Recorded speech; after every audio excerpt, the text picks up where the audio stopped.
Praise be to Ra-Harakti, rejoicing on the horizon in his name as Shu, who is in the Aten disk, living forever and ever, the great living Aten, who is in Jubilee, Lord of all that the Aten encircles, Lord of heaven, Lord of earth, Lord of the house of Aten in Akhenaten.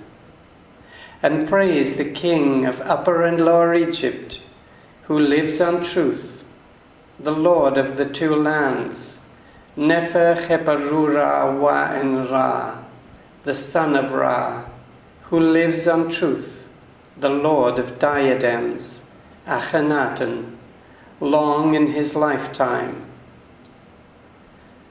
And praise the chief wife of the king, his beloved, the lady of the two lands, Nefer Neferu Aten Nefertiti, living, healthy, and youthful, forever and ever, by the fan-bearer on the right hand of the king. He says, "Thou appearest beautifully on the horizon of heaven, thou living Aten, the beginning of life. When thou art risen on the eastern horizon, thou hast filled every land with thy beauty. Thou art gracious, great, glistening, and high over every land. Thy rays encompass the lands to the limit of all that thou hast made. As thou art Ra, thou reachest to the end of them. Thou subduest them for thy beloved Son. Though thou art far away, thy rays are on earth. Though thou art in their faces, no one knows thy going. When thou settest in the western horizon, the land is in darkness, in the manner of death. They sleep in a room with heads wrapped up, nor does one eye even see the other.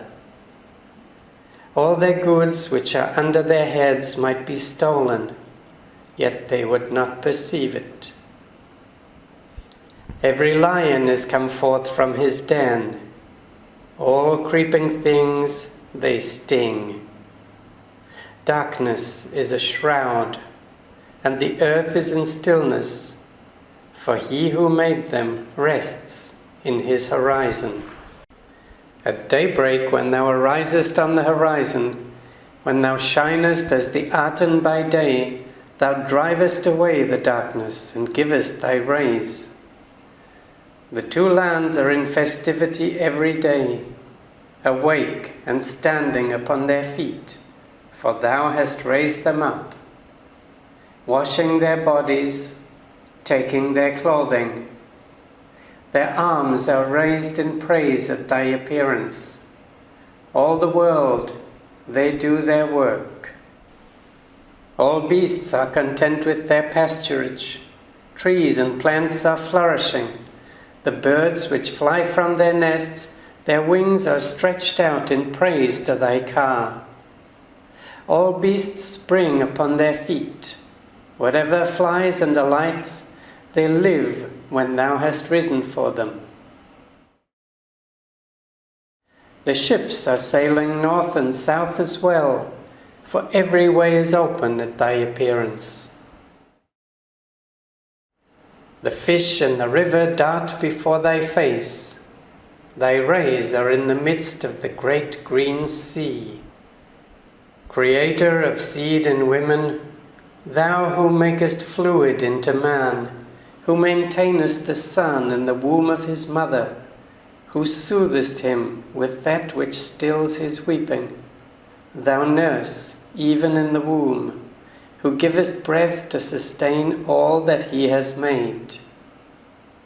When he descends from the womb to breathe on the day when he is born, thou openest his mouth completely, thou suppliest his necessities.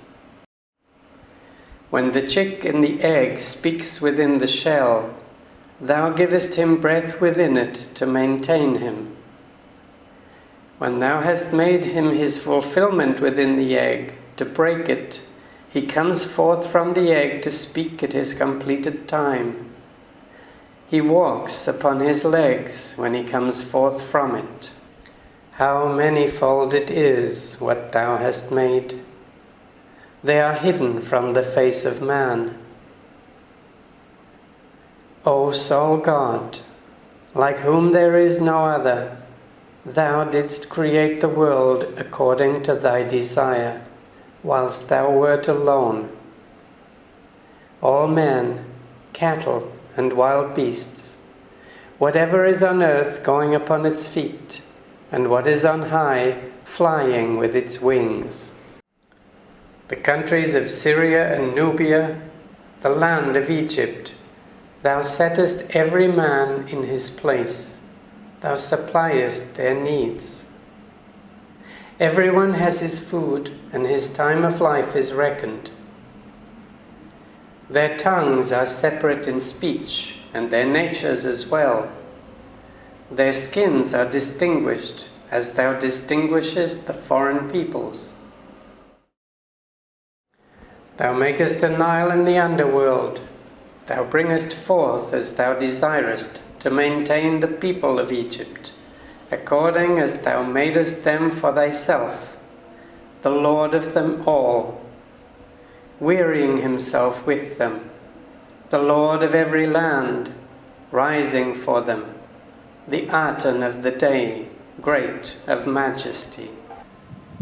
All distant foreign countries thou makest their life also, for thou hast set a Nile in heaven, that it may descend for them, and make waves upon the mountains like the great green sea, to water their fields in their towns. How effective they are, thy plans, O Lord of eternity! The Nile in heaven, it is for the foreign peoples, and for the beasts of every desert that go upon their feet, while the true Nile comes from the underworld for Egypt.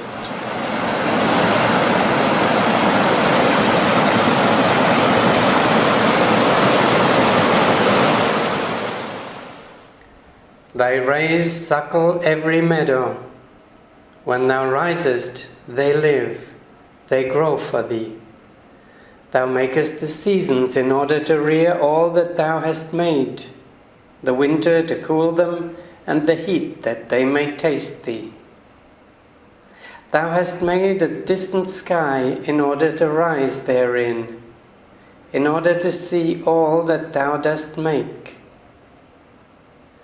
Whilst thou wert alone, rising in thy form as the living Aten, appearing, shining, withdrawing or approaching, thou madest millions of forms of thyself alone. Cities, towns, fields, road and river, every eye beholds thee over against them, for thou art the Aten of the day over the earth. Thou art in my heart, and there is none other that knows thee, save thy Son, Nefer Cheperu Ra Wa En Ra. For thou hast made him well versed in thy plans, and in thy strength.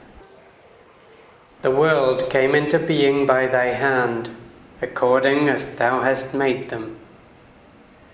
When thou hast risen, they live. When thou settest, they die.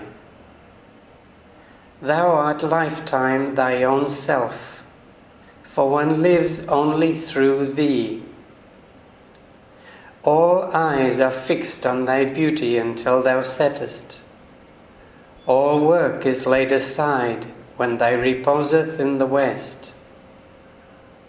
But when thou risest again, everything is made to flourish for the king, since thou didst found the earth and raise them up for thy Son, who came forth from thy body, the king of Upper and Lower Egypt, Akhenaten, and the chief wife of the king, Nefertiti, living and youthful, forever and ever.